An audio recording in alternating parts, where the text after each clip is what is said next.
This is a Dragon Blazer production.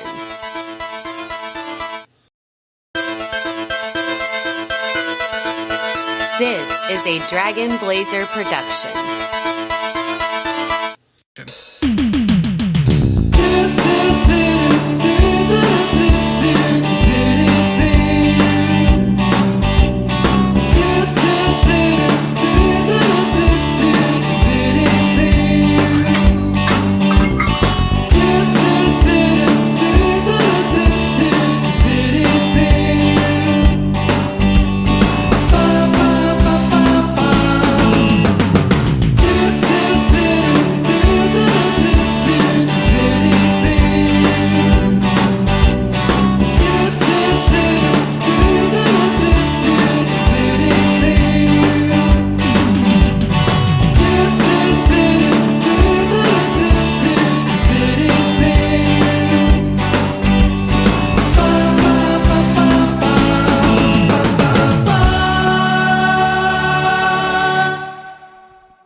Hello, everybody, and welcome back to Unsolved Comedies. How are y'all doing? Hope you're doing good.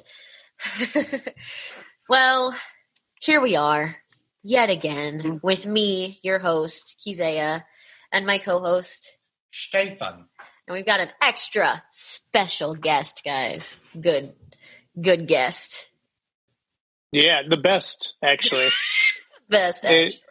It is I, Craig Atkins of the Pro Wrestling Apologists podcast, and when Kazea came to me about a murder podcast, I was like, in the world of professional wrestling, I know a lot about murder and mystery. Like in 1993, the murder mystery of professional wrestler Dino Bravo, who was found dead, shot 17 times, and nobody has figured out who killed him yet. Wait, that's true? It's true. Holy crap. Steven. Oh, I've been seeing him on the other podcast I did, the Raging Blaze show. Yeah. Well, you will not. You will find that somewhere around the year 1993, you will see a lot less of him, as he was murdered by being shot 17 times. That's so fucked up because now you've been making fun of a dead guy. Well, I mean, yeah. Well, if you make fun of any professional wrestler, there's a 50-50 chance you're making fun of a dead guy. Those guys don't last very long. I mean, those guys don't last. I just didn't know he was a dead guy that's been shot 17 times to die. That's fair. Yeah. One more thing. We do have another person here. I don't know if he's going to speak. He might. Don't know. He's over there. Talking about Gizmo, the cat? No, I was talking about my boyfriend. He speaks a lot. I was talking. He's over there. Davey. He might chime in. He might not. Don't know yet. We'll see. Let's get started and talk about the court case surrounding 8-year-old boys' murder. 3 of them, to be specific. You really know how to insert sad trombone sound here. Wah, wah, wah. Please help me, guys. I'm stuck with them all the time. So there's 2 trials that happen. And the reason is basically because I actually did some research and found out exactly what Jesse Miss Kelly's IQ was at the time of all of this happening. And his IQ was 72. So when I said he potentially was special needs, I wasn't far off. Because he was like borderline, like he was right on the level of like mental retardation. I'm not using that as a slur. That's literally like, he was on the borderline of that. He was very uneducated. Horribly so. Also, we apologize if you hear some kind of like frying sounds in the background. My boyfriend's cooking dinner, so you might hear some noise. Of all people to apologize, it'd be me because I'm the one zooming in that doesn't get to enjoy it. Delicious food. This guy asked me if my boyfriend puts pickle juice in his fried chicken, and I was disgusted. And then everybody in the South. You think you're disgusted? I'm more disgusted that there's no pickle juice in that chicken. I don't like pickles. Like, oddly, like, I like to eat pickles by themselves, but I don't like them on my sandwiches. You know what I'm saying? If you had fried chicken with pickle juice in it, I think it doesn't have some overwhelming pickle. Okay, this is off topic. Off topic. Welcome to the Southern Fried Chicken Podcast. Fried chicken. I'm your host, Kentucky Fried Craig.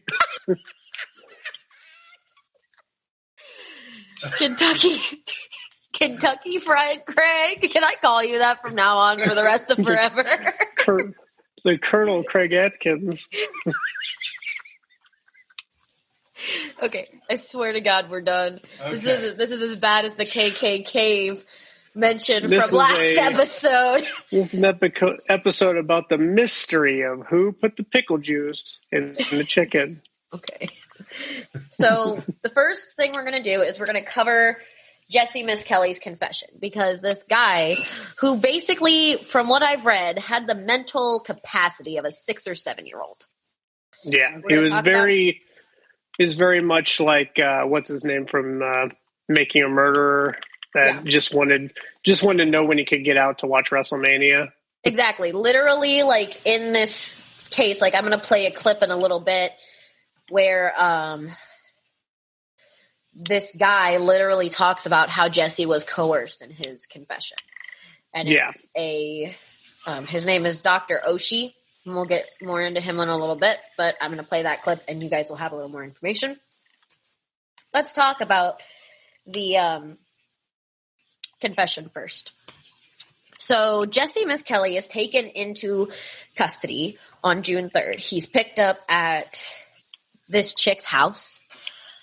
This chick that also made up a complete story about how Damien and Jesse and Jason had taken her to some witch meeting. I don't know.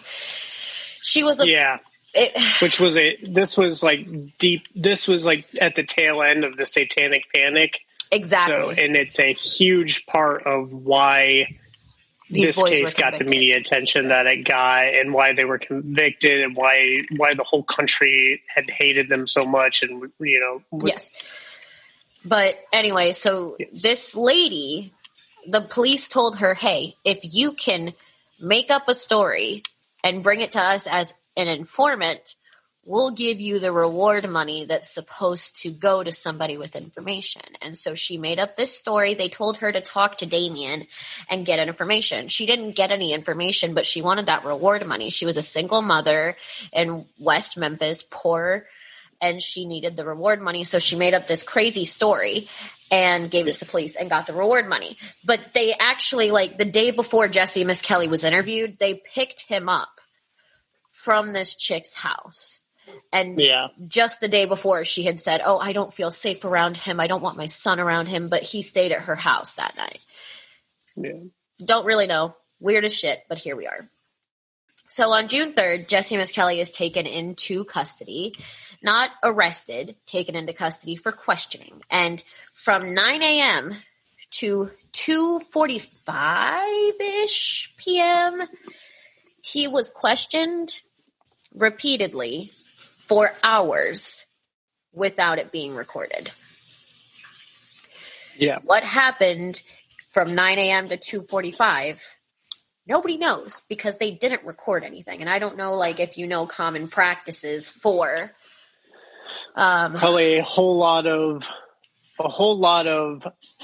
feeding him the information because they had already made the decision that this was their guy, whether they knew whether any evidence fit him or not. Oh yeah, they knew he had a low IQ. So it's probably them legitimately convincing him that he did it. Oh yeah, if they literally knew, like, that they kept telling him over and over, "If you just tell us the truth, if you just tell us what we want to hear, we'll let you go home. We'll let you go home. We just need you to tell us what we want to hear. We need you to tell us the truth, and then we'll let you go home." And they said that to him over and over and over again. And this kid has the mental capacity of a 6-year-old. He's going to do whatever they want because he just wants to go home. He wants to go home. He wants to see his dad. He wants to see his girlfriend. He just wants to go home, So he's going to do whatever they tell him. So this is a very coerced, very led confession. Even in the recorded parts, it's extremely led. And I'm not going to play any of it because it's awful. Like, I feel so bad listening to this kid confess. And, like, we'll talk about some parts later on that were literally coerced, where he would say one thing and they would say, "Do you mean this?" or point for him.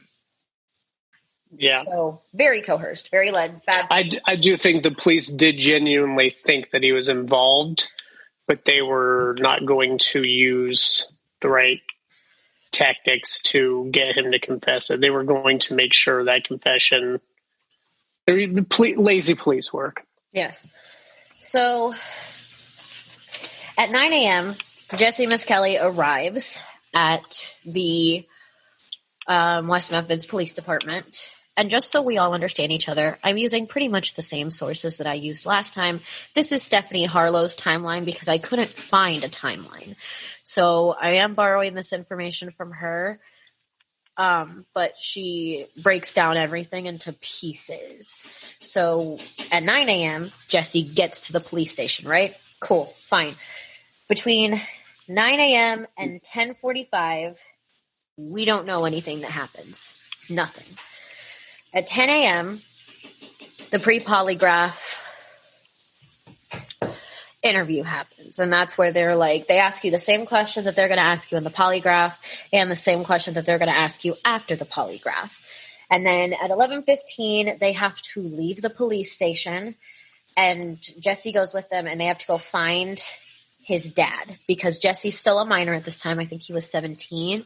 So they had to go find his dad so that his dad could give permission for his son to be questioned and polygraphed. Jesse's father gives permission, and at 1:30, there's a 1 hour long polygraph. And we never see the polygraph. And just to be completely clear, guys, polygraphs are not admissible in court because there's so many things that can throw them off. So just because he failed a polygraph or the police said that he failed a polygraph does not mean he's guilty. They're not admissible in court. They're a mere suggestion. Literally a suggestion. So at 10:40 or 12:40, the post polygraph interview happens, and they're like, "Listen, we know you're lying. The polygraph said you were lying. The polygraph said that everything that you just told them in the room was deceptive." And Jesse's like, "I don't understand. I told them the truth." And they're like, "This is science, so we know that you're lying. You don't have to tell us that you're lying. We already know that you're lying." So they pester Jesse's like, "What science?" Jesus, Craig. But so they kind of pester him and they treat him pretty poorly. And then at 2:20, Jesse admits that he's present during the murders. And this is one of the problems. We don't know what was said. This part wasn't recorded. So we don't know if they, like, I don't know if you guys have ever heard of the Chris Watts case, but the Chris Watts case is a case where a man named Chris Watts killed his pregnant wife and his 2 daughters. Horrible case, awful case. But in that case, one of the interviewers, the polygraph tester, comes in and she's like, "Well, did Shanann do something? Did Shanann do something and then you felt like you had to kill Shanann because Shanann had done this?" And it's thought by a lot of people that they maybe made this suggestion. Well, you were lying, so we know you were there, but did you maybe not take part in anything? Were you maybe just there when the murders happened? Yeah, and I think in the Chris Watts case, they were feeding into his ego. Exactly. And but they were trying to see if they knew the truth, and they were trying to see if he would, if his ego would adapt to a different story, right? To a confession where he turned into Shanann was abusing the kids, and he did it because he had to rescue his kids and blah blah blah blah blah. Yeah. Like This is a very separate situation. This is a completely different situation. Less ego and more. I just brought that up to show that this is something that's commonly used. A police tactic. It's a police tactic. But you it's have a real to tactic. understand that there is a massive difference between talking to a man that's incredibly smart and in his 30s and using this tactic and talking to what is essentially a 6-year-old. It works perfectly well with an egotistical piece of shit, but it doesn't work so well with a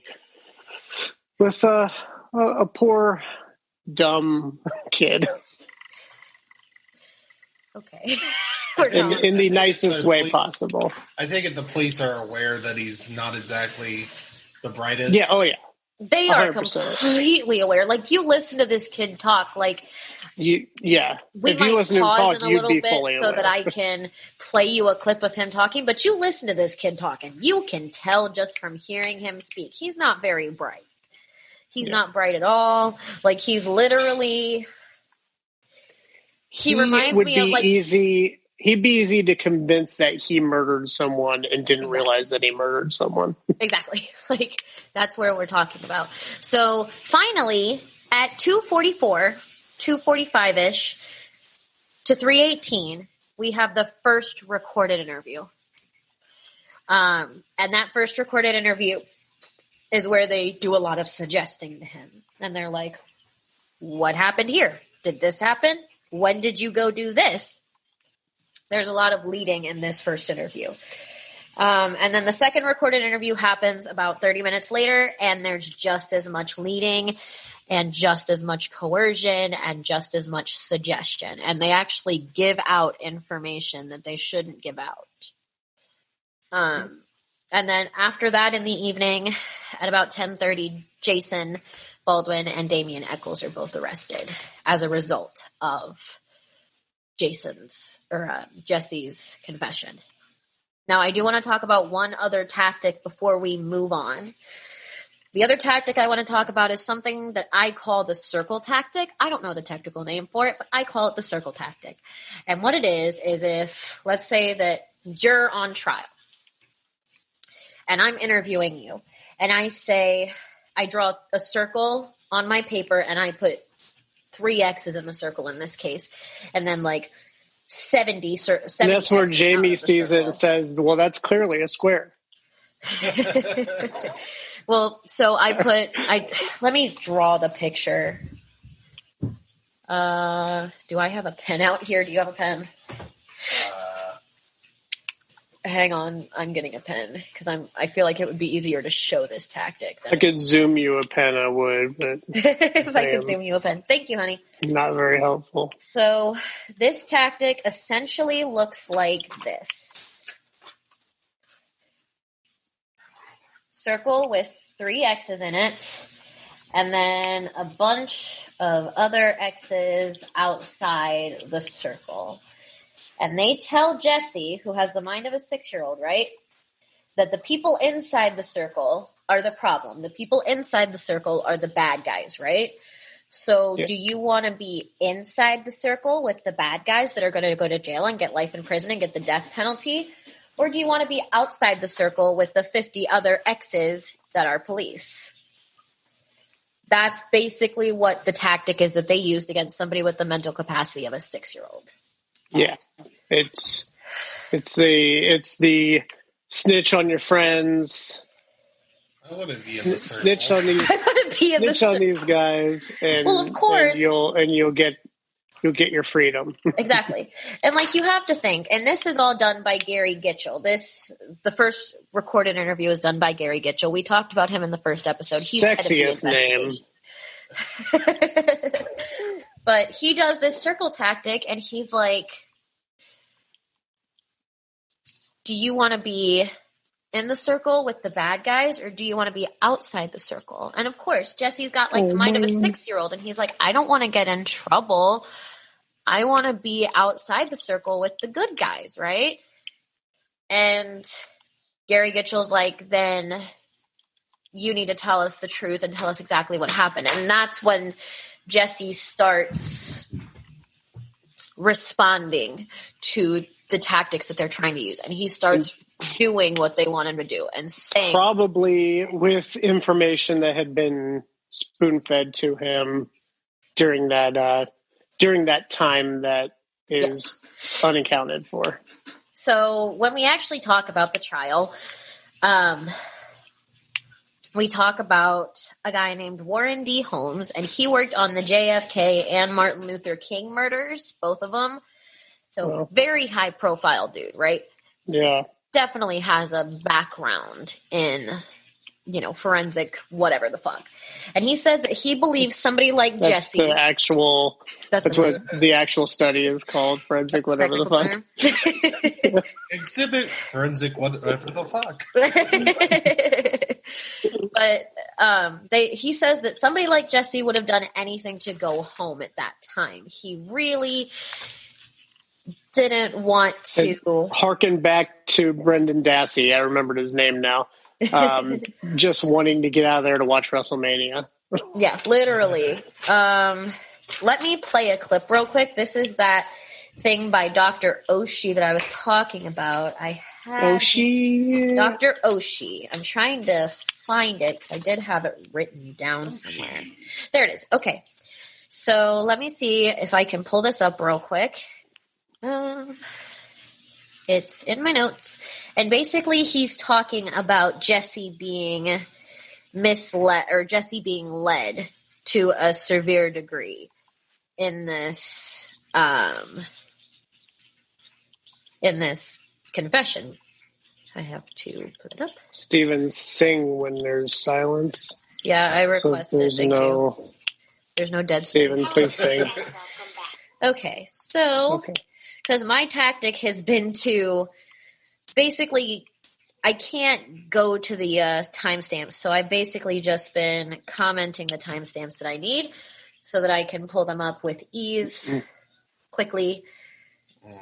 So this little light of mine. Oh, you ready now? Yes. It is directly suggested to Jesse that the correct answer is this happened at night. Immediately upon that being suggested, Jesse responds by accepting, and now he starts to use the word at night, where he had never used it before. That is an influence tactic. It is a way of getting someone to accept something out of pressure and out of suggestion. Okay. That was Dr. Oshie talking about it.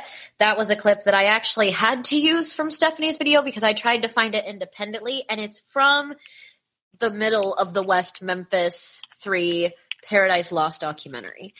It's difficult to find because the Paradise Lost documentary is over an hour long. If you guys have not seen it, I would highly recommend watching it if you're into this case. So I did play that directly from her video just because it was easier to find than going through and skimming the whole Paradise Lost online that you can't even find. So we hear that said by Dr. Oshie, so we obviously know what Dr. Oshie thinks. He thinks that Jesse was completely led, and that was at Jesse's trial, and nobody paid attention to it. The jury, nobody. They didn't care that somebody had said that he had been led and coerced. They didn't care. They just wanted to convict him. Well, 3 sweet baby angel 8-year-olds died, so, It was... And once again, at the end of the Satanic Panic, they had been fed this information, Satanist horseshit. And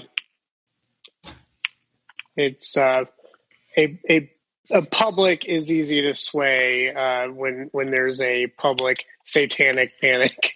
Literally. In this small little Bible Belt town, they knew what they were doing. So let's talk about just a few things that Jesse got wrong, because Jesse got a lot of things wrong in his confession, but we're just going to talk about a couple of them. So when Jesse is asked what the boys are tied up with, he says that they were tied up with rope, which is not true. The boys were tied up with shoelaces. Oh. They were tied up with licorice, right? Stop. He gets liquors. Sorry. He gets the boys' names and pictures wrong. So at the start of all of this, they put the pictures in front of him, and they're like, "You need to name the boys and point at their picture when you're talking about what happened to them. And he was pointing at Stevie, but talking about Chris Byers, and pointing at Michael Moore, but talking about Stevie. He wasn't getting the names right. And at some point they decided that they didn't want him to keep talking if he was going to sound like he didn't know what he was talking about. Oh, why? Convenient. Because that might make him look innocent, which he is. Yeah. But so they didn't want him to keep talking if it sounded like it was wrong, right? We want to convict this guy. So they told him, don't worry about the names, just point to the picture. Point to the picture and tell us what happened. We really want to throw you in jail, young man. Yeah. He also gets. We really don't want to have to do any more police work. We want to. We just want this sealed and shut. Jesse also gets the timeline wrong. You heard Dr. Oshie talk about it. He talks about how Jesse kept saying, in the morning, the boys skipped school. We went at this time. We went early in the day. And at some point, one of the officers in the room when he was interviewed is like, you told me earlier that you did this at night. So tell me more about how you did this at night. And then all of a sudden, Jesse was saying at night. That's what Dr. Oshie was talking about when he said, you told me earlier that this happened at night. Jesse had never said in the recorded interview that anything happened at night. But they suggested that to him. Low IQ, he's going to start responding that way. He's easy to sway. You know what I'm saying? Yeah. So like I said, I wouldn't be surprised if he had been convinced himself that he had actually done it. Well, shit, I killed these kids, damn it. Well, he says that there's like an interview where he's like, I didn't even know that my lawyer was working for me. I thought he was just another cop, and I was just telling my lawyer what they told me to tell the police. So because the lawyer is probably frustrated and knows the deal, knows that he's been coerced, but he can't get. But at some point, so ingrained in the lie. Well, his father tells him, "Son, you need to tell the truth. This guy is here to help you. You're innocent. I know you're innocent. I know you're not capable of doing this. This poor kid doesn't even know what the truth is anymore." And that's when he's like, I didn't do this. I have no idea why they're trying to pin this on me, but they told me that if I tell this story over and over and over again, I can go home. And so he did what he thought he would get him home because he's a kid. So maybe I missed something somewhere, but what did the police? Why did the police believe it was him? Because so Jerry Driver had this satanic occult task force, and him and his task force had come up with this list of 8 names of people that might be involved in Satanism and the occult. Jesse, Jason, and Damien's names were all on it, and they were the only 3 that knew each other. And they knew that Jesse was dumb. Yeah.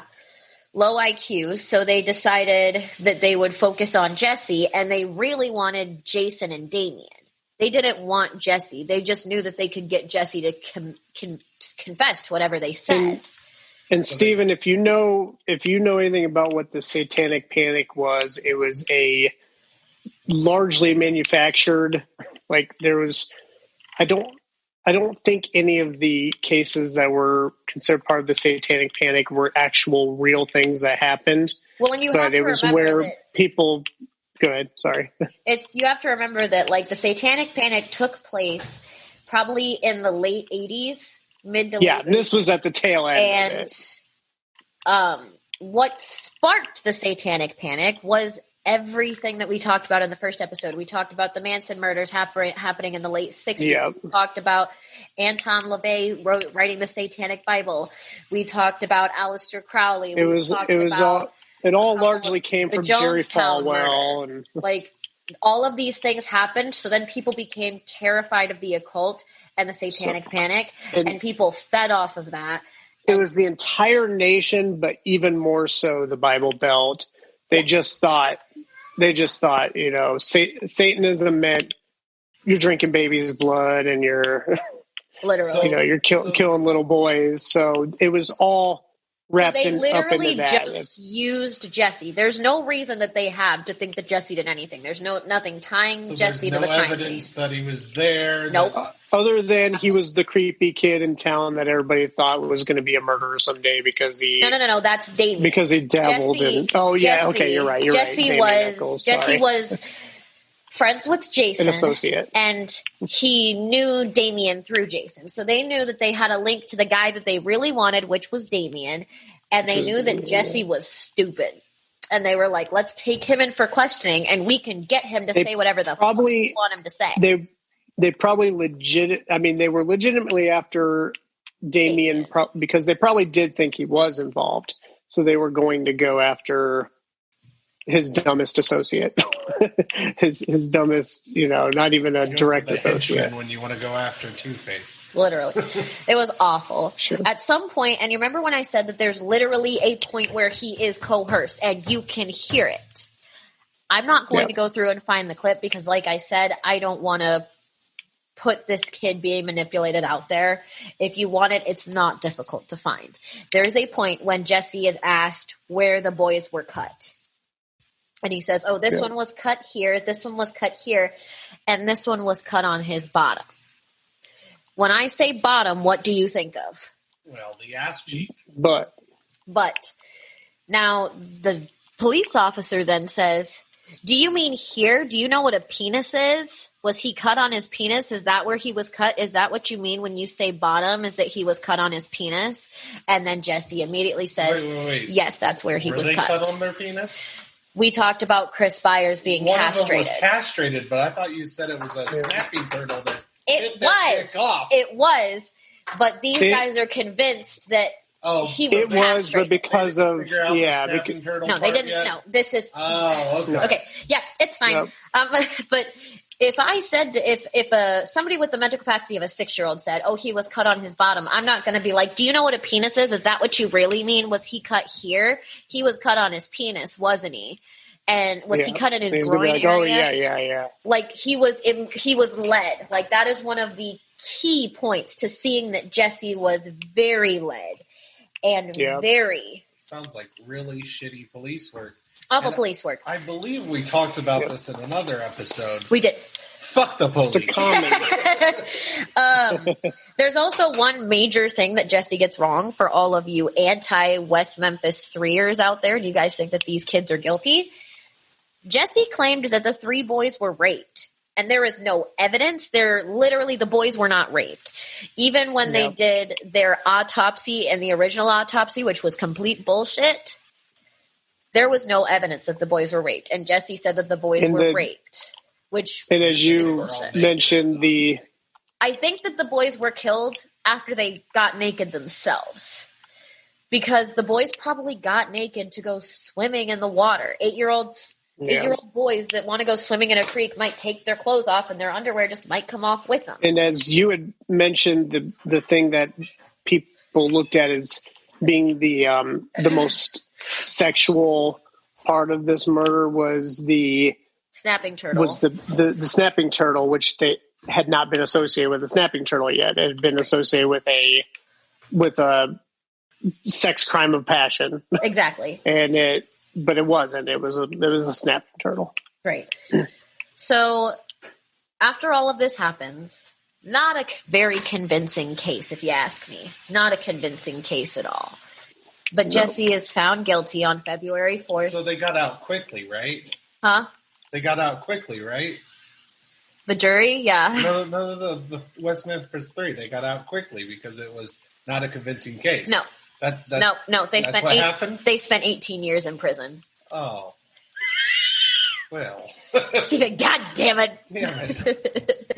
On February 4th, 1994, Jesse is found guilty. He gets 1 count of first degree, 2 counts of second degree, and that gets him life plus 40 years in prison. So, I kill that kid that I don't remember killing again? So now we're going to talk about Damien and Jason's trial.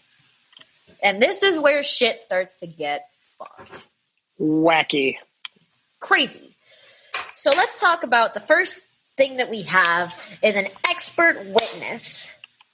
Expert. And I'm going to play you a clip of this expert witness talking about the occult.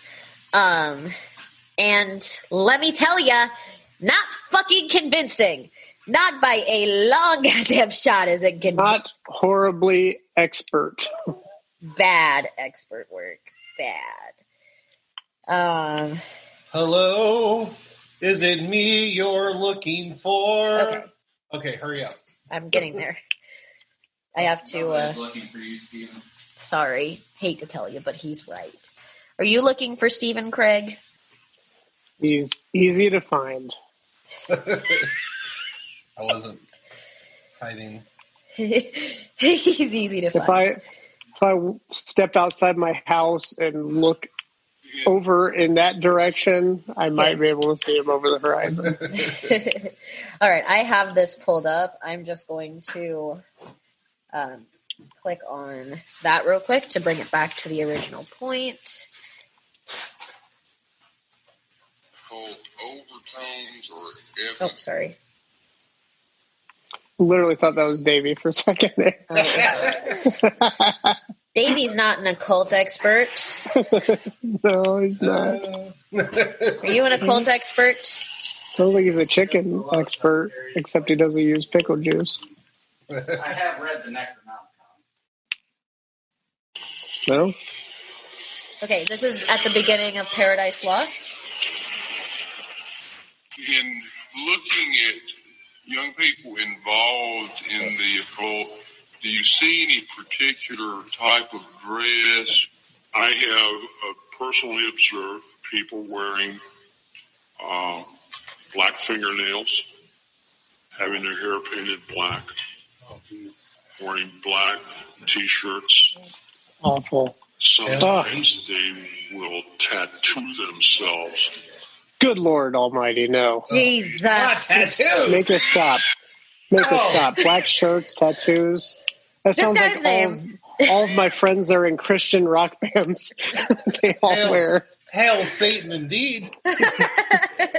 All my friends are in Christian rock bands. All wear black clothing and have tattoos. So, if you don't notice that, if you don't recognize that bit of speech, it's actually used in a song, the intro to a song by Black Veil Brides called Knives and Pens, specifically trying to not bring attention to the case, but they were trying to make a point by using that. Yeah. Because their style was super black hair, black nail polish, black T-shirts.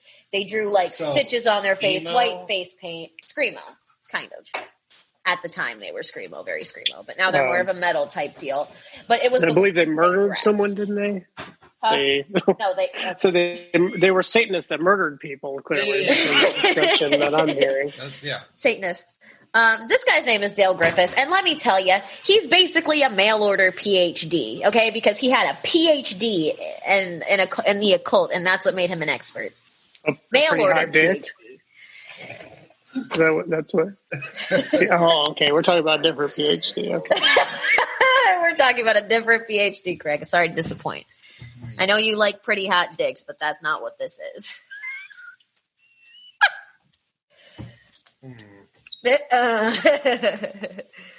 Move along. And when he is asked, what classes did you take to get your master's in the occult? Satan 101. Satanomy. That's a good one. I'll listen to a Black Sabbath album backwards. Virgin Sacrifice. Version 2. God damn, not Black Sabbath. God, no, not Black Sabbath. Oh, they're Satanists. Not Metallica. And Ozzy Osbourne, if you think of him, you think of the worst Satanist. Alice Cooper. I love that these guys focused, like the cops focused on a couple of teenagers that listen to Metallica. Yeah. They listened to Metallica. They wore black Metallica band T-shirts. That made them Satanists. Okay, sure. Only they could flash forward 30 years to see Metallica now. They're all clean-shaven dads. Literally. That happens to everybody though. Like that literally happened to, I don't know if you guys know like Good Charlotte, but they like when they came out, they were like teenagers or like really young adults, and they all had mohawks and they all had like they had eyeliner on, and they all had like funny looking clothes, and like now they have like beards and like they're buff and like they have dad bods and you're like, wow. People grow up. Son of a bitch. It's weird. So Weird. when he's asked, you look at me 20 years ago. I had spiky blue hair, baggy UFO pants. No, I'm just dad. You wore Janko jeans? Is that what that is? No. I did actually. They were like UFOs and. Oh damn. He wore Janko jeans, everybody. He's a murderer. He's a child murderer. Hail Satan! I had a wallet chain. I never got a tattoo because my mommy wouldn't let me. My mommy wouldn't let me. Oh, Mom, I really want to support Satan. So when David Griffiths, or Dale Griffiths, is asked, what classes did you take? You know, you're an expert in the occult. What classes did you take to get your master's degree? You have a PhD. It goes associates, bachelor's, master's, PhD. So what'd you do to get your master's? And he's like, well, I didn't take any classes. I didn't take any. Okay, that's fine. I understand. Maybe you got your master's in something else. Your PhD is in the occult and Satanism. So what classes did you take to get your PhD? And he's like, oh, I didn't take any. What school do you go to for that? A mail order school, Craig. A mail order PhD school. I think it's literally called Columbia Pacific. I don't even know if it still exists, and I don't know if it's still a mail order school. Now it might be a legitimate university, but it was like Columbia Pacific or something like that. That was like the school that this guy got his mail order PhD from. I got my PhD by playing Dungeons and Dragons version 3. Version 3.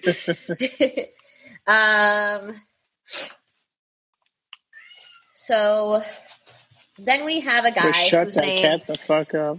I would love... Can we just kick Gizmo? Let's let him outside for a little bit. No. The last time we let Gizmo outside, he... was gone for a week. Okay.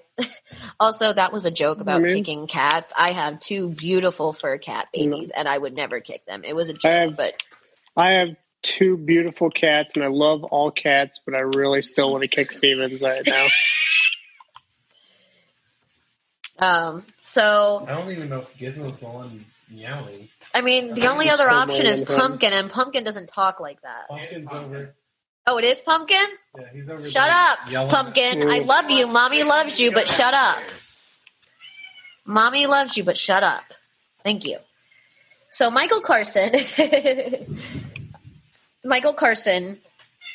is this random dude who's in jail for drug use, of all things, drug use. And he was in jail with Jason for a short time. And he claims that Jason confessed to him. He told him everything. And he told him how the kids were raped. He told him how the kids were, like, cut up. He told him how the kids Do you were know if this alleged confession is similar to the one that he told in court? Or? It's been retracted. In fact, the guy's counselor was like,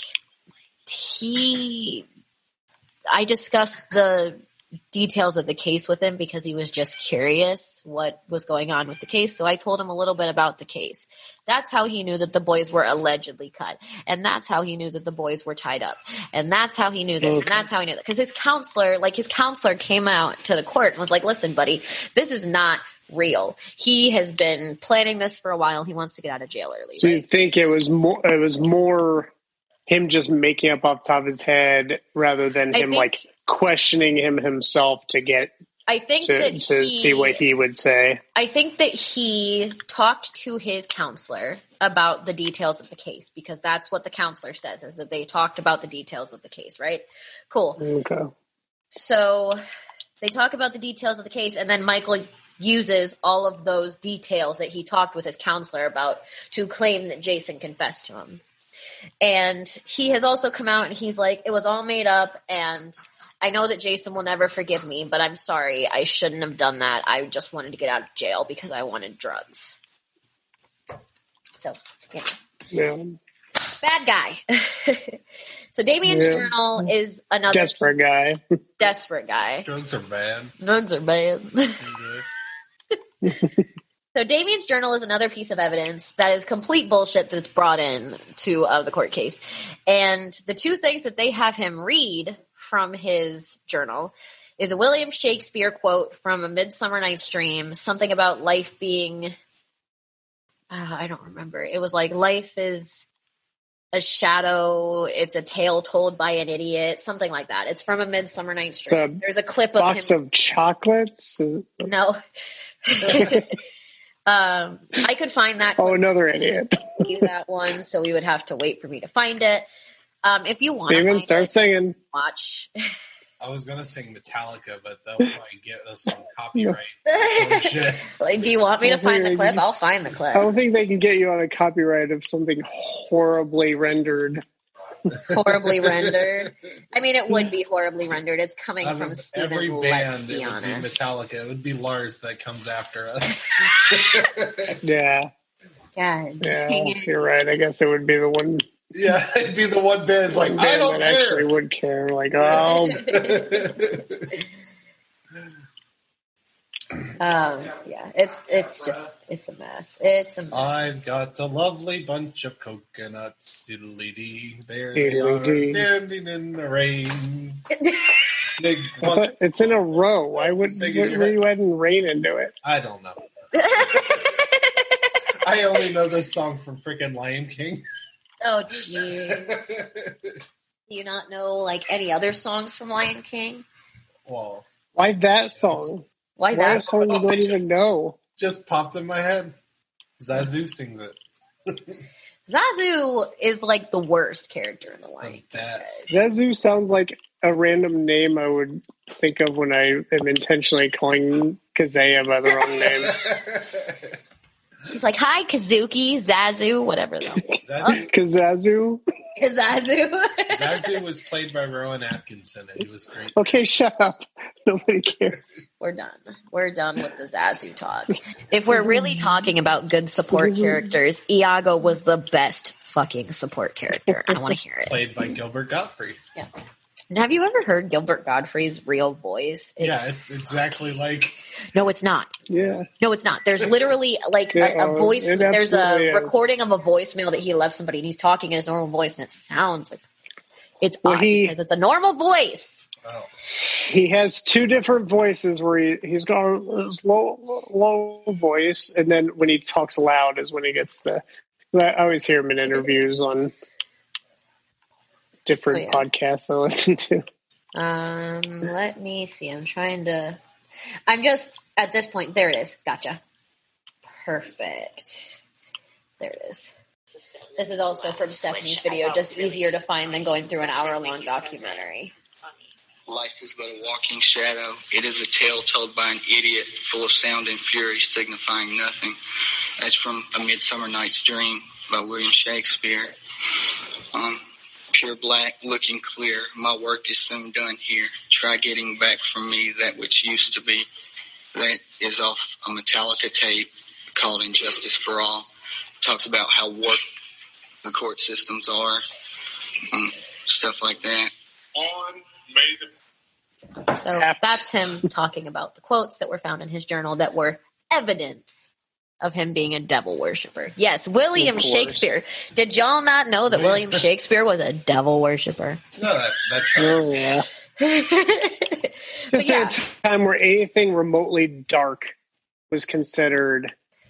the fact that you do a murder podcast, somebody would look at that as being too dark, and you'd be a Satanist. Well, let's be real for a second. A Midsummer Night's Dream is a comedy. It's a funny play. So why the fuck were they looking at that and being like, "That's so dark"? Like, no, it's a dark quote. It's a joke, my guy. It was just during a Allan Poe in there. Literally. Well, we'll talk some more, but. I remember I was a kid during this time of the Satanic Panic, and I do remember like anything that was remotely the church that I grew up in. I'd say if you played Dungeons and Dragons, you were letting demons into you, and it's all. A lot of that stuff is still around in a lot of dumber people, but it was pretty huge back then. Everybody was afraid of the hiding Satanist. We're hiding the Satanists in our basements. They're like the Jews. Wait, are we protecting them in the basement? Or like, is this throwing them in an oven? Is that what you're going for? No, we're protecting them in our basement. We're the good guys here. We're the good guys. Okay. That was a joke, guys. I'm sorry. Please don't leave. Please don't leave. I love how you apologize. I'm sorry for telling a joke on this comedy podcast. I don't want anybody to get offended. And then they'd be like, you used hate speech against me, so I'm going to leave. I'm leading the charge to cancel Kazaya. He's going to start a petition. Cancel Kazaya. Okay. Hashtag cancel Kabuki. Kazuki. Yeah. Like who? So the prosecution did try to use a list of names that Damien had written in code. They were like, it had his name on it, Jason's name, his son's name, and Aleister Crowley's name. And for some reason, the fact that he wrote Aleister Crowley's name in this coded fucking alphabet was just he was guilty. You wrote Aleister Crowley's name. You're guilty. What? I'm sorry. What? He was just a dark kid. He was a kid, Literally. Like this is the same kid. Like you could have looked at me at that age and with the same lens and been like, oh, this kid is a potential murderer because I listened to whatever I listened to back then. Literally. Darker music. Probably the same stuff that Eccles was listening to. Literally Metallica, Pink Floyd, probably Black Sabbath. Like I've listened to all those bands. Are you a Satan worshiper? Okay, obviously. Ricky Martin. So they try to use this list, and they're like, "You wrote Aleister Crowley's name. God, you wrote Aleister Crowley's name. You're guilty." And people are like, "Yeah, he wrote Aleister Crowley's name. He's guilty. That's what that means, I think." Mm-hmm. Yep, obviously. There also is rumors. I don't know how true it is, but there's rumors that Jason was offered a deal, like a shorter life sentence. I think his deal was 40 years in prison with the chance for parole in 15. And all he had to do was testify against Damien. And he said, no, my mom raised me to tell the truth, and I'm not going to lie and ruin my friend's life. He's Damien's best friend. He's like, I'm not going to lie and ruin my best friend's life. You got to have a little bit of naive trust in the system to work the truth out. He's like, unfortunately, the system was working against them. Literally. He's like, this is my best friend. I'm not going to testify against him to make sure that I can get out of jail. And if really, we're going to go to jail, we'll go to jail together type situation. Eccles was the one they want. He was the town pariah. He was the one that the town thought he was creepy. Which, if you look at Damien now, Damien is extremely well-read. I love hearing Damien speak in, interviews and shit because he's just so intelligent. And the way that he speaks. He was a guy that he was the kid that he was the pariah, and I think he kind of liked it. It worked against him in this situation, but he was, he didn't want to be the popular kid. He never went to college. I think that's what shocks me the most is he's just extremely well-read. He's incredibly intelligent. We'll have to play Steven clips after this is all over. He had 18 years to do nothing but read. Exactly. He is smart as shit. This guy is crazy smart. And he was smart as shit 2 years after he went to jail when they did Paradise Lost 2. And they were interviewing him. He had spent all of that time reading and doing research, and he was smart as shit then. You would listen to him talk, and he's like I think he makes a comment once. He's like, people have this twisted trust in authority. Like, if authority tells you that this guy's a bad guy, you're going to go with what the authority says because that's what authority says. Like, he talks and he's smart and he's well-read and he's intelligent. And it just, like, I love listening to him talk. I love listening to his interviews. You know, looking at him now, he is into Wicca and he is into alchemy and he got married with a Buddhist ceremony. Like, he's not your traditional everyday spiritual person. After but that he doesn't. got out or before? Yeah, after he got out. Okay. He's not your traditional spirit. Well, technically, he got married while he was still in prison, but everything else is happening after. But he's not your typical spiritual person, but he's definitely himself. And I don't think that any of those things I just mentioned, being interested in alchemy or being interested in Wicca or talking about light magic, not dark magic. He talks about light magic, which is the exact opposite of what Aleister Crowley talked about. Aleister Crowley talked about black magic, but he talks about light magic. And, even if he called himself a Satanist and had a pentagram on his head, doesn't change a single thing about his worth. Just because you're a Satanist doesn't mean that you're automatically a child murderer or that you automatically kill somebody. Satanist It just makes you a weird kid. Right. It makes you a weird kid. It makes you a Satanist. Weird kid doesn't make you a murderer. Like, I know plenty of people that are Wicca, and to some people, Wicca is considered Satanism because it's technically witchcraft. And all of the people that I know that practice Wicca, they're weird as shit and they're annoying as shit, but they're not murderers. The religion of the nerd. It's okay. The only person that I dislike that I've known to practice Wicca stole my boyfriend. So, there we are. I'm friends with a couple Wiccans. Did she use black magic? No. He broke up with me because of some issues with my family.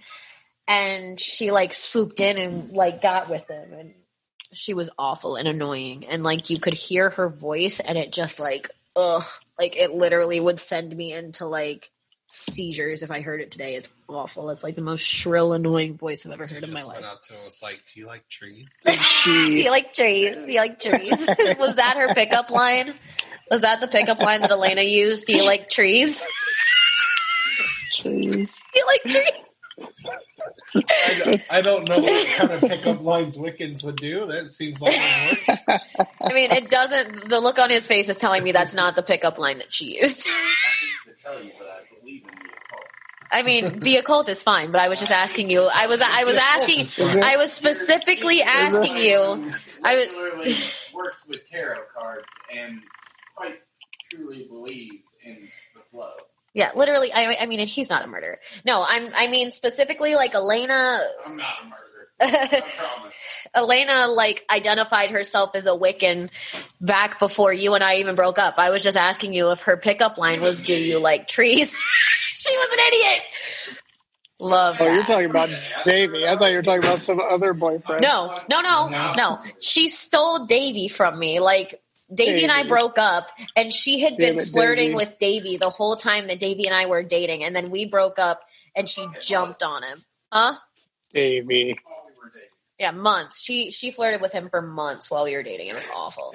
Davey, you were banging a chick that didn't shave her armpits. Craig asked if you were banging a chick that didn't shave her armpits. I mean, I don't think... No. Davey never banged her. I don't think he did. I told him if he banged her, he might catch something. So I told him to be very careful. I was like, if you ever leave me for this chick specifically, don't have sex with her because she's had sex with 15 other guys. And we were only 15 at the time. I was 14, but Elena was a year older than me, and she had fucked 5 guys. And I was like, listen, please don't have sex with her. I don't want to see you get an STD from this bitch. Really going off topic. Sorry again. It's not my podcast, but I feel like it's going off the rails.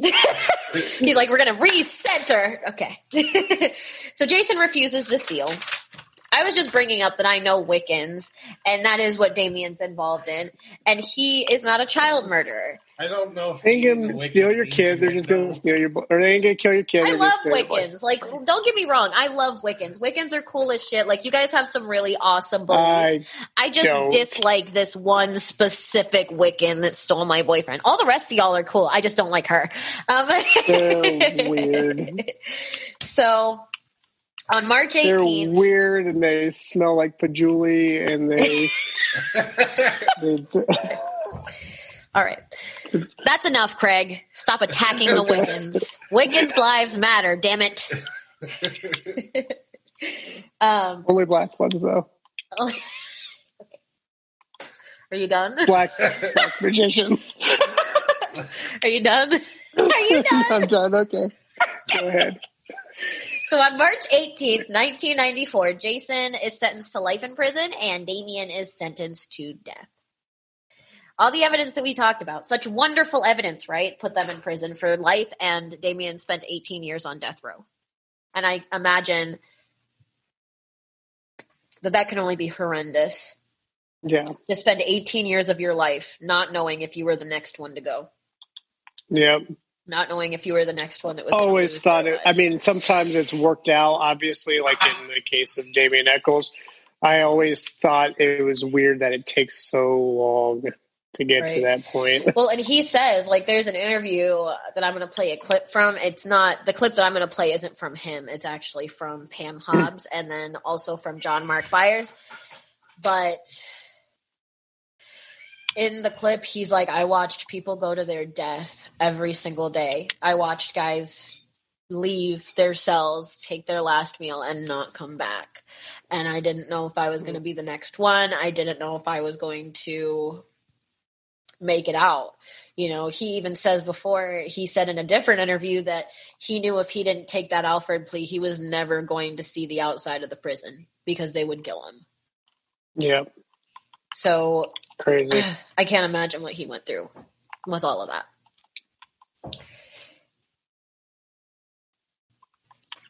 So the next thing we're going to talk about is some of the celebrities that supported them.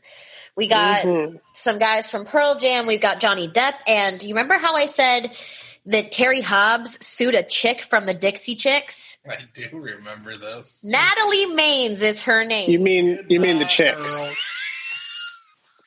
It's just the chicks, though. They dropped the Dixie. Yeah. So Natalie Maines from the Dipsy. The Dipsy Chicks. From the Dipsy Chicks. That would have been a good name.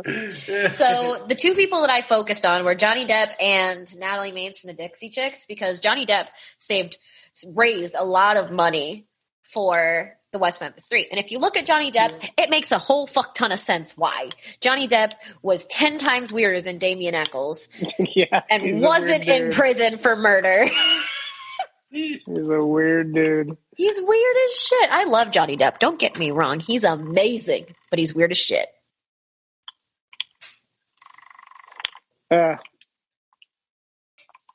So at some point, Natalie Maines is like, yo, this guy is fucked, right? Like, we should let the West Memphis Three out because there's probably more info pointing to Terry, because, like, I haven't talked about this yet, but there was a hair that was consistent with Terry Hobbs' hair, not consistent with any of the boys from the West Memphis Three, not Jason, Damien, or Jesse, but it was consistent with Terry's hair. And it was found in one of the shoelaces that was tying the boys up.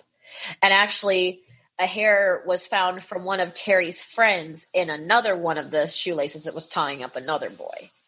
So there is literally more evidence pointing to Terry than there is the West Memphis Three. And Natalie Maines brings this up. I don't know if it was in an interview or in a concert. I'm not really sure, but she brings it up. And he's like, yo, I'm going to sue her. I'm going to sue Natalie Maines of the Dixie Chicks, because that's what we do. That sounds like a smart financial decision. Yeah. Well, I honestly, like, he probably thought this, like, was his big break. Like, he figured he was going to win this case. They were going to have to pay him a whole lot of money, and he could live off of murdering his stepson for the rest of his life. Well, Murdering stepson is a very lucrative business. Yes, sirree. And this is during the court case for that is the first time that he's technically able to be openly questioned in court about the disappearance of his stepson. And we also know that the original case took place in 1993. Terry Hobbs was not officially questioned until 2007. Wow. Are you kidding me? 2007? What? Like, you guys didn't... And we'll talk about why he didn't get interviewed. They really wanted to have their guys. They really did. The guy, specifically Eccles, more than the other two. Literally. So the guy, we've talked about how the wounds were actually made. They were not made by a knife. They were made by animals, right? Yeah. Right. So the guy that actually discovered this, his name is Vincent DeMeo, and I think he discovered it between 2001 and 2007. I don't know what year specifically, but his name is Vincent DeMeo. He's a forensic pathologist, and he is the one who discovered that the wounds were actually made by animals. Hey guys. You guys are idiots. Yeah, guys are idiots. Let me pull up this picture. I actually have a picture for you of the wounds that a snapping turtle can make. And this is just a regular fucking snapping turtle. The snapping turtles that were in the creek that the boys were thrown in were alligator snapping turtles. So imagine what I'm about to show you, but worse. Okay. This is from a YouTube video where a guy gets bitten by a snapping turtle. Why? Are you doing this to me? That is what his wound looks like. So if you imagine something like that where there was no restriction of the, like, because they had to pour a whole bunch of alcohol on the turtle's head to get him to let go of the guy. So if you imagine there was no interference with a snapping turtle biting onto Chris Byers, it probably just took it. It just took it off. You know what I'm saying? So no, Chris Byers was not castrated. It was eaten by a snapping turtle. Yeah. I hate to say that. I really do. It's awful. I don't even. It's awful. But the whole thing is awful. Slightly less awful than the other. A Satanist cutting your dick off. Yeah. Well, the first thing I can't believe the police didn't realize is the fact that only one of their victims was castrated, which is weird. Another thing, can we be 100% sure that the turtle was not a Satanist itself? Yes, the turtle is Satanist too. God. Okay. Hail, turtle Satan. Sorry. I'm wheezing a lot over here today, guys. It's because normally I just have Steven, and now there's two of them. And Steven and Craig are very similar. You guys haven't seen enough of Craig to know, but no, we're not. Very similar in the way there's like a 200-pound difference. Oh damn! Oh damn! That was rough, Craig. I'm sorry, Steven. That was rough for you. Yeah. Are you saying sorry to him? You just compared me to him.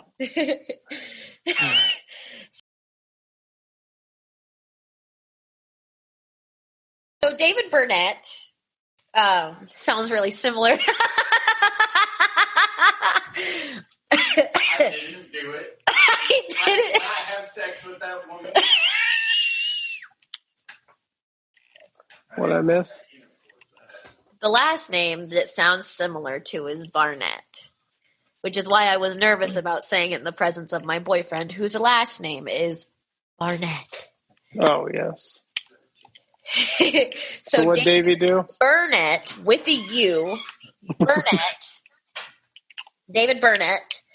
He was the original judge that tried the case. He spent 18 years denying these boys' appeals. 18 years.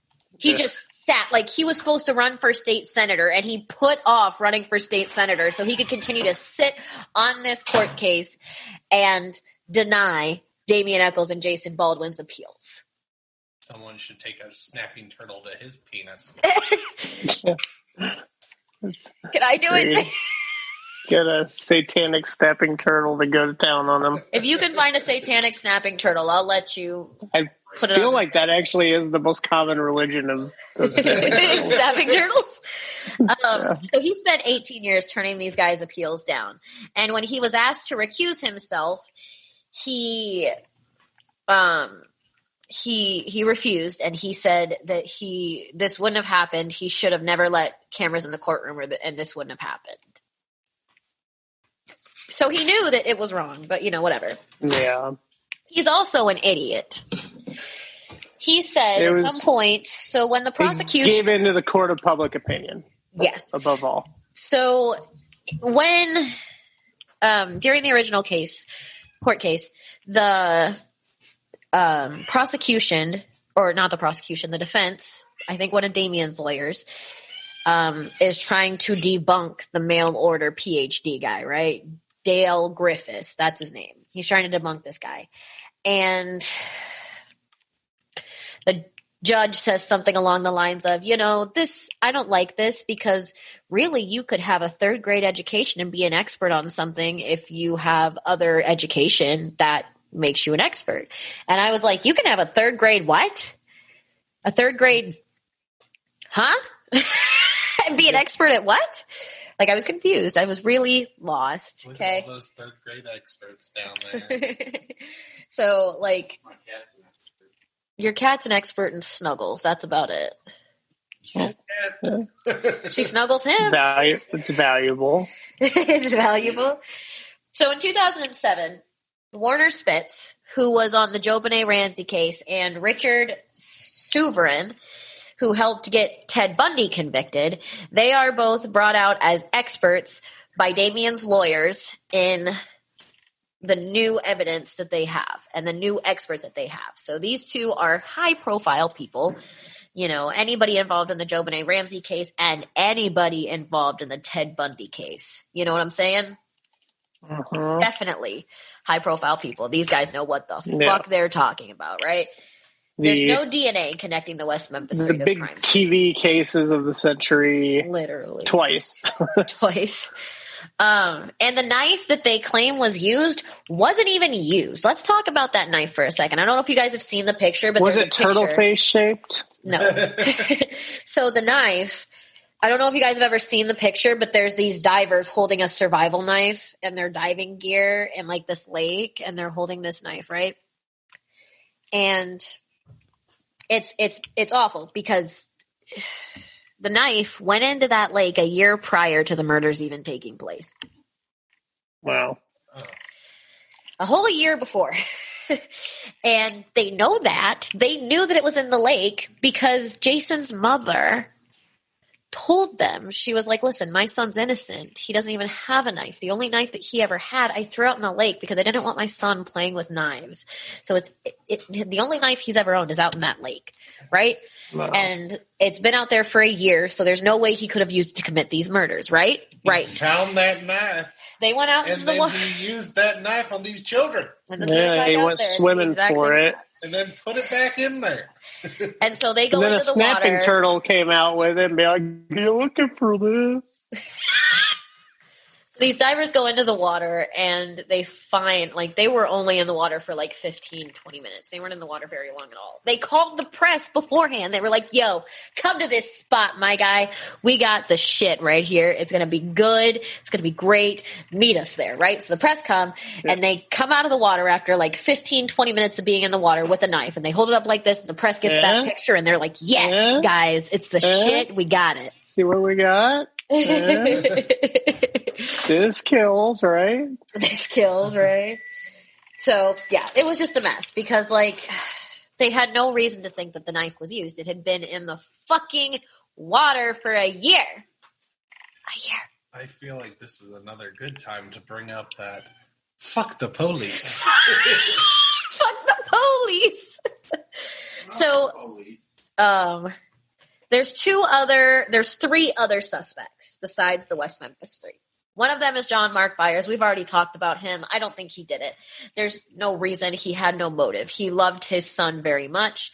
I also found out between recording this episode and the last episode that we recorded that John Mark Byers actually passed away earlier this year in like June, I think, in 2020. And he died in a car crash. So rest in peace, buddy. So he's actually died now. Let me talk about what people think. People think that he was focused on and Paradise Lost 2, and people think that he killed his wife, but there is no evidence that he killed his wife. Yes, his wife died under suspicious circumstances, but John Mark was very cooperative. He took a polygraph. He signed off so that his wife could have an autopsy done because I think he genuinely wanted to know what happened to her. I honestly think she probably died of a broken heart because I don't know how long you can survive after you bury your baby. How did she die? Yeah, how did she die? She was apparently sleeping, and John Mark got out of bed to get some water, and he was like, honey, do you want anything? And she didn't respond. So he shook her, and he was like, hey, do you want anything to drink? And she didn't respond, and instead she started vomiting. So he runs and tells the police, or he runs and tells his neighbor, he's like, look, can you please call an ambulance? I'm going to try to save my wife, but she's puking, and I don't know what's wrong, and I don't want her to die, right? His friend calls an ambulance, and he starts trying to resuscitate his wife and trying to wake her up. And he turns her, I think it said that he turned her on her side so she didn't choke on her own vomit, but I don't know for sure. But there's no evidence that he killed her. What reason do they think that I mean, inconclusive. What trauma could have been done? Her autopsy came back inconclusive. Okay. They have no idea how she died. It was weird. There was drugs in her system, but the drugs were not enough. The drugs in her system were said to not be enough to kill her. But we don't know. She could have OD'd earlier in the day and was just now experiencing the results of it. You know, you don't die immediately when you OD. I think drugs adds quite a bit of a wild card to the situation. And also, the most important part, John Mark has alibis for the night that the boys died. He was always with somebody, and in fact, he called and complained to the police, the sheriff's office the next day, and was like, we have fucking 3 8-year-old boys that are just missing. They're just gone. And you guys aren't helping us look. And that's what sparked the police to come out the next day and look into where the boys were, and that's when they found the boys deceased. Terry Hobbs is our second suspect. Let me tell you what I think about Piece of work. Let me tell you what I think about Terry Hobbs, guys. He's an asshole. It's awful. You love him. I hate Terry Hobbs with a burning. I hate him almost as much as I hate fucking Regina Meeks, if that tells you anything. Lazy ass cop. Sorry. Not sorry. Terry Hobbs' first wife says that he was incredibly physically abusive to her, and that's why they divorced, because she was tired of getting the shit beat out of her, right? Yeah. He also left West Memphis for a time, 2 weeks after Stevie died. I don't know about you. You're not even married. Craig, you are married. So I'll ask both of you. If you're, God forbid, something happened to one of your children that you have with your ex-wife, are you going to leave town and leave her to deal with it on her own, Steven? Well, of course. Isn't that what sane people do? Good man. It's also like there's video evidence, and I thought about playing the clip, but I can't listen to it. Every time I listen to it, it makes me cry. There's video evidence of Pam Hobbs finding out that her son is dead. Ugh. And she falls to the ground, she collapses, and she starts shaking, and she starts screaming, and screaming, and screaming, and screaming, and screaming. And they pan over to Terry Hobbs, and Terry Hobbs is not holding his wife up, not trying to help. He's sitting on the fucking curb smoking a cigarette. Are you fucking kidding me? Current wife or ex-wife? That was his current wife at the time. Current wife, yeah. When the kid. That was Stevie's mother that he was married to at the time. They're divorced now, but he literally fucking sat on a curb and watched his wife break down, have a complete mental break at the news that her son was found dead. Should be evidence number one before we start looking at the weird kid in town that could be a Satanist. Literally. I mean, why don't you tell me, Craig? Why don't you tell me, Craig? If God forbid something happened to your child, would you leave sweet baby angel? Your sweet baby angel, your beautiful sweet baby angel. If God forbid something happened to her, would you leave Sarah to deal with it by herself 2 weeks after this happened? I give her maybe 3 weeks. I give her 3 weeks. No, Thanks, of course not. Of course not. So literally, 2 weeks.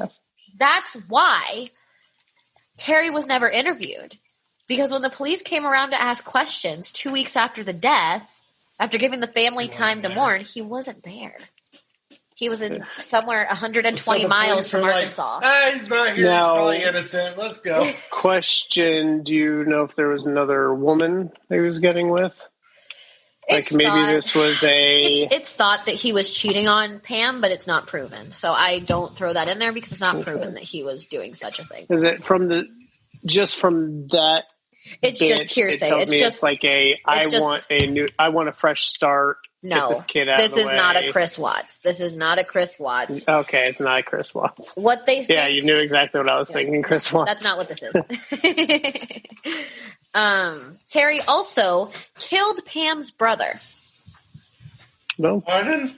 Like, this is a thing that legit happened? This is a thing that legit happened. So at some point, Pam and Terry were having this crazy-ass fight. This is information I got from Stephanie. I don't know where she got it, but I know that I got it from Stephanie, and I trust her information.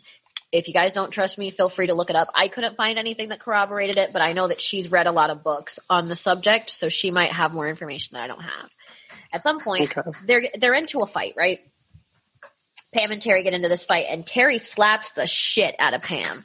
And Pam's pissed, right? Because this is the first time that he's ever hit her. And so she calls her family, and she's like, Terry hit me. So her brother, like a normal brother would do, comes over to her house to beat the shit out of the guy that smacked the fuck out of his little sister. Like, I'm sure that you would do the same thing. You have a little sister. Yes. So you would, like, if she called you and said, hey, my boyfriend just smacked the shit out of me, what are you doing? I'm going to call my friend who is much stronger than me to come beat his ass. Yes.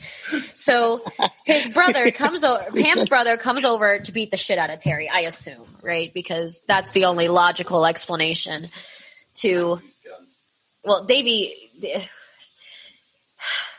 he should have brought a gun because this guy brought his fist to a gunfight. Terry shot him. Terry shot Pam's brother in the stomach. And when then Pam's brother survived. He got off on... He survived. Oh, he survived. Pam's brother survived, but he died later on due to a complication with the follow-up surgery, like that had to do with the gunshot wound. So technically it couldn't be considered that Terry killed him because he had died from a complication with the surgery. But he killed him. Okay. Yeah. He was just never found... Was this before or after? Responsible. After? Wow. This is one of the things that convinced Pam that the West Memphis Three was innocent. Because I'm going to play 2 clips later. Actually, I'll play them right now. One is where Pam is saying that she would like there to be another case because she doesn't think the West Memphis Three did it. And the other one is of John Mark talking. So let me pull those up really quick. Get to your singing, boy. I'll tell you what I want, what I really, really want. So tell me what you want, what you really, really want. I really, really, really want a zig-a-zig ah. Zig-a-zig ah. He's like the you want pig. My future? He's Forget my past. He's like the pig off of Chicken Little. If you want to get with me. You could have just put a period after he's like a pig. Trust me, you got time, ladies. All right, let me see if I... Okay, so the first one is at 324. Yay, numbers. Questions his possible involvement. I really think West Memphis was rushed for conviction. They took 3 teenagers and convicted them.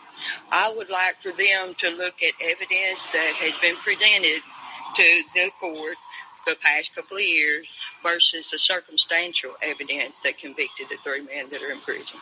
Mark Byers agrees. His son Christopher is one of the victims. My faith in my heart and in my soul to every fiber that I have, that there's going to come justice one day, and those 3 are going to walk out of the Arkansas Department of Corrections.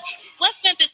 So that is Pam Hobbs, Stevie's mother, and John Mark, Chris Byers' father, both saying that they basically support the West Memphis Three. They don't think they did it, right? I think that should mean something. Oh, yeah. Pam's family also believes that Terry was involved in killing the boys. And it is also said that he sexually abused his daughter, Amanda, Stevie's little sister. And she's fucked up to this day. Like, she's in counseling. Like, she's got issues, man, you know.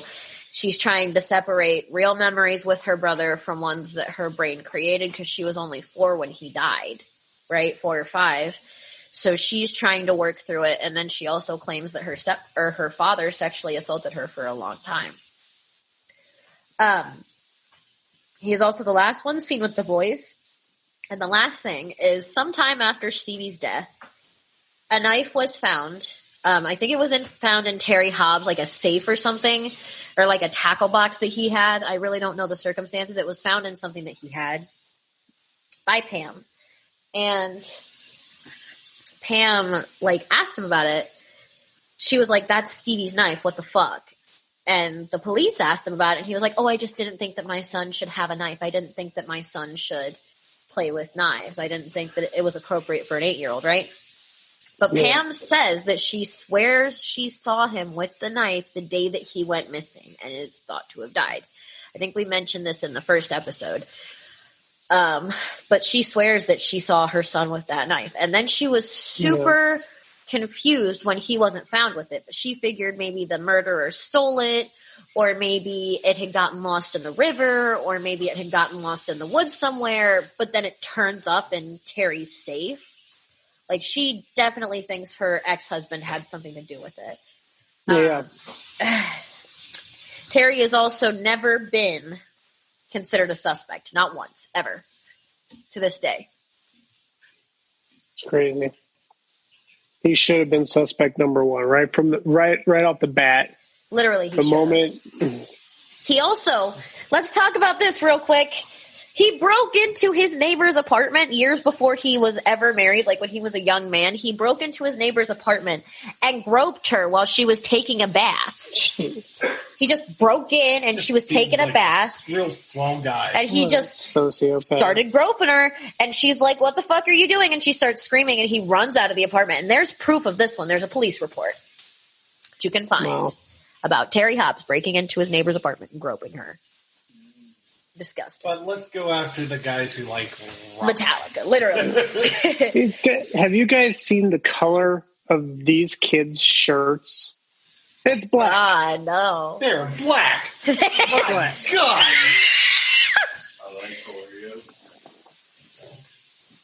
That is not a funny joke. Thank you very much.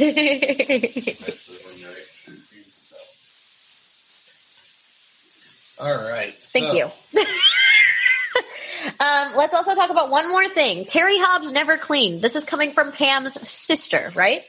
Terry Hobbs never cleaned. He was one of those old-timey guys that believed there was men's work and women's work, and he didn't do women's work. And he didn't clean, right? How come then on May 6th, the day that Stevie was found dead, he was cleaning and doing laundry and cleaning Stevie's bedroom with bleach and taking clothes out of the dresser drawers that were already clean to put them through the laundry? Well, Kazea, I've got a theory on that. He murdered children. Yes, he murdered children. No, okay. No. It's definitely. I was just making sure we were on the same page. No. Pam also believes that Terry was very jealous of the attention that she gave to her son, which is warped, completely fucked. Yeah. It's like there's you also treat this child like he's a child. Oh God. There's also somebody claims, it's hearsay. I got this from Stephanie's video. I don't know what and where she got it from. It could be hearsay. It could not be real. I don't know. But there is a rumor that Terry told his mother that Pam doesn't give me as much attention as she gives Stevie. Like, it was a complaint that he made to his mother. Like, are you serious? Like, what kind of man says, you have a child and you're not giving him as much attention as he gives me? I'm jealous. Like, what? I could tell you historically, the men I could give you as examples would be men that have killed children. Children, yes. So as you can see, Terry didn't like Stevie, right? Didn't like Stevie. It's also known, like it's common knowledge that every alibi that Terry has ever given the police has been proven, like disproven by the people that he uses to corroborate. Like David Jacoby, he claimed that Regina Meeks was his alibi. He claimed that there was another guy that was his alibi, and all three of these people were like, I don't know what this guy's talking about. I didn't see him that night. I didn't talk to him that night. Or I went out in the woods and looked, but he was not fucking with me. Like, he went home. Like, every single person that he's used as an alibi has been like, no. But they arrest the guys that are wearing black shirts. Yes. Yes, they did. At this time is when the boys decide to take an Alfred plea. It's brought up by Damien's defense team. They're like, listen, we could do another trial and, you know, you guys might come out on top. You might not. You know, if you guys want to avoid that and you want to avoid a lawsuit, we should just do an Alfred plea, right? Because we talked about what an Alfred plea is. An Alfred plea is when you plead guilty but maintain your innocence. So yeah, they get to walk free. The butler of Batman. Yes, is what Alfred. it is named after. So they got to walk free. Which, let's talk about that for a second. If you guys really think these fuckers were guilty, why are you letting child murderers out of prison? Why? Pourquoi? Yeah. I don't understand. So they take the Alfred plea, right? And the boys get to walk free. And if you do research, Damien is now living his life in New York, doing his Wiccan thing. He's got a YouTube channel. If you guys want to hit him up, it's Damien Eccles on YouTube. Dating chicks that don't shave their armpits. Dating chicks that don't shave their armpits. Jason is also married, and he is studying to be a lawyer in Portland. He is also looking into potentially clearing his name and getting exonerated, maybe just on his own, maybe without involving the other two. Because the stipulation to them accepting the Alfred plea was that all three of them had to accept it. And Jason really didn't want to. He was like, I don't want to fucking lie anymore. Like, I didn't do this. Yeah. But at the same time, his best friend's life is on the line. His best friend's on death row. He's like, I don't want to fuck around with Jesse and Damien's life. I'll handle my shit on my own later on. I want them to get out, so I'll take the Alfred plea, right? Yeah. Fair enough. So he's out. He's gotten Plus, married. he probably looks as this is the easiest approach to get out. Jason doesn't care. It's another thing. Jason is one of those, like, when you listen to him speak, he doesn't give He just wants the truth. Shits about the easy way out. He doesn't want to be considered a guilty man. He wants to be able to get a job. He wants to be able to own a firearm. He wants to be able to do he's going to law school. I mean, that tells you right away. Exactly. He doesn't care about how fast it is. He just wants the truth. He wants to be exonerated. He doesn't want to be a guilty man anymore because he knows he didn't do anything. So he's married and studying law. He's in Portland, I believe. And Jesse Miss Kelly, you know, the guy that started all of this, and nobody blames Jesse, and I don't think anybody should, because it's not Jesse's fault that he was coerced. It's not Jesse's fault that the police manipulated him, you know. And lots of people are like, oh, well, he was just giving a witness statement and he incriminated himself. No, he didn't. He had the IQ of a 6-year-old and was telling the police whatever they wanted to hear so he could go home. He had a girlfriend. He was like, I wanted to go home, and you know, he said that he wanted to go home and screw his girlfriend, which, you know, he's 17. You know, does he have the mind of a 6-year-old? Yeah, but he's 17. He's still got the dick of a 17-year-old. Exactly. So he's like, I wanted to go home and screw my girlfriend, so I told him whatever they wanted to hear. Fair enough.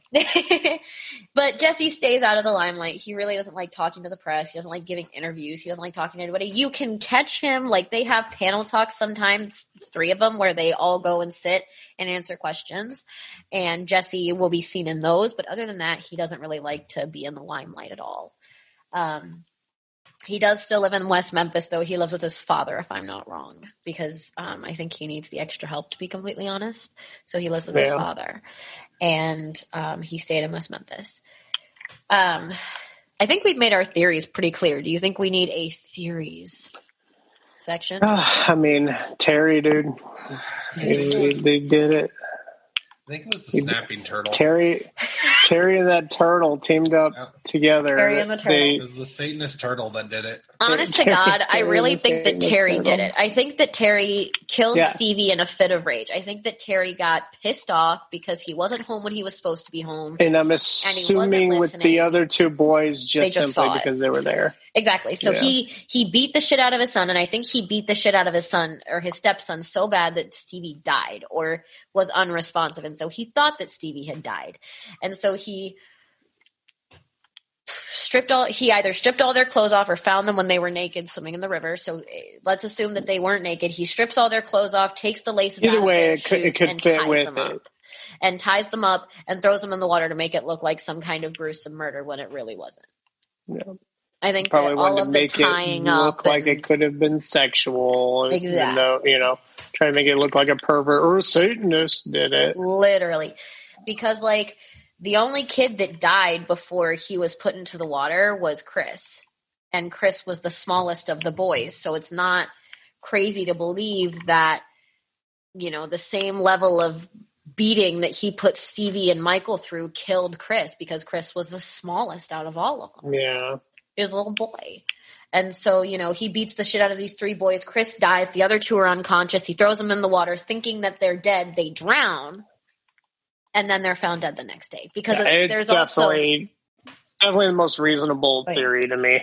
There's also a rumor, just so everybody knows, I can't remember where I heard it, but there's a rumor that Terry Hobbs supposedly found the bodies before the police did, but he didn't say anything because he didn't want to be considered a suspect. So he found the bodies of his dead stepson and two other boys and just, I don't want to be considered a suspect, so I'm just not going to say anything, How in the fuck did the police not?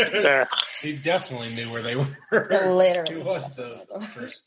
I think she's more speaking on the books that he found them first, Because on the books, the guy didn't do a single thing. If you guys would like to get more information, you guys can watch the Stephanie Harlow videos that I kind of use to supplement my own research. You guys can watch all three of the Paradise Lost documentaries. They are on Amazon Video. I think they're $2.99 a piece to rent for 2 days, and that's definitely enough time to get through them. In fact, also on HBO, aren't they? Yeah, they're also on HBO. Yeah. And I think that Steven and I are actually going to watch them because he hasn't seen them because he didn't want to watch anything getting into the case. I go in blind for these.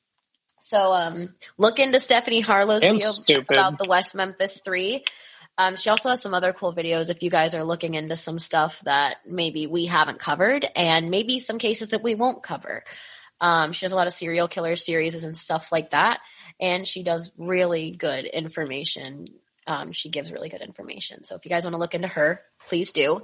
Her name is Stephanie Harlow on YouTube. You guys can find the Paradise Lost documentaries. And then you guys can also find copies of Jessie Miss Kelly's confession online. I don't have any links for them, unfortunately, because they're so scattered.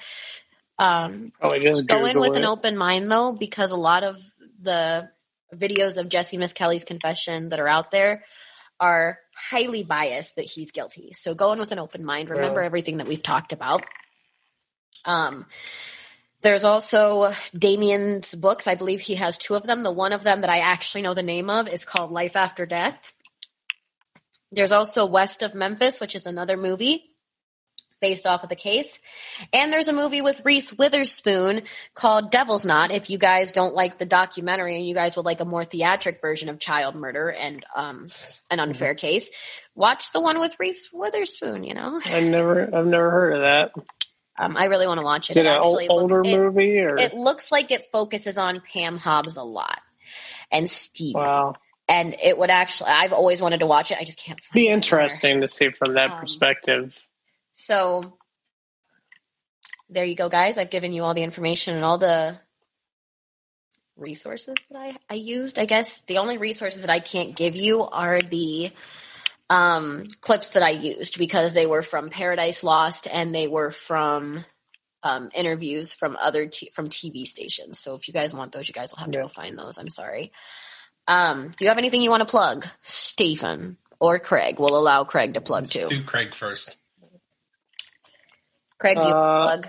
You can follow my podcast at PW Apologist on the Twitter. And you can follow me at Krager Atkins on the Twitter. On the Twitter. All right. And you can follow me at Dragon Blazer Productions on Facebook, Instagram, and my YouTube page. You can also follow me on Twitter at Dragon Blazer Pro. And if you guys would like to keep up with Unsolved Comedy, you can follow us on Instagram at unsolved_comedies. You can also find us in a few of the Unsolved Mysteries groups on Facebook if you guys are looking to connect with like-minded people. And you can find us on the Dragon Blazer Pro Instagram page. He updates it with all of his podcasts, but yeah, some better than also others. Ours. Thank you so much, guys, for listening. We really appreciate it. Thank you. If you guys have any This was suggestions, a lot of fun. I mean, super fun. horrible topic, but a lot of fun. If you guys have any suggestions about unsolved cases, please let us know at unsolvedcomedy@gmail.com or at the unsolved_comedies Instagram page. We are totally looking for more unsolved cases to cover. Yeah. All right. And don't be a Satanist turtle. Don't be a Satanist turtle on our next episode of Unsolved Comedies, please. Let's not bash all Satanist turtles. They're not all Satanist fighting murderers. Well, if they're Satanist turtles, they're murderers. All of them. If they paint their turtle toenails black. They paint their turtle toenails black and paint their turtle shells black and wear black turtle shell cozies. I don't know. Cozies. Okay. All right. I think we beat this now. All right. Bye, everybody. Bye, guys. Bye.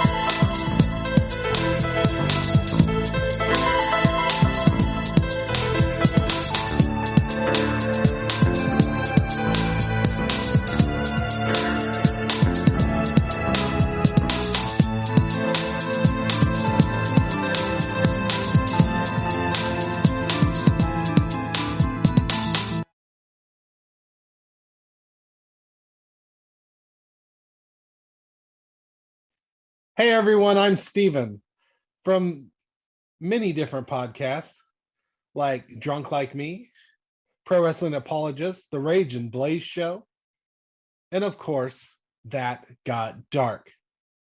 So, please like and subscribe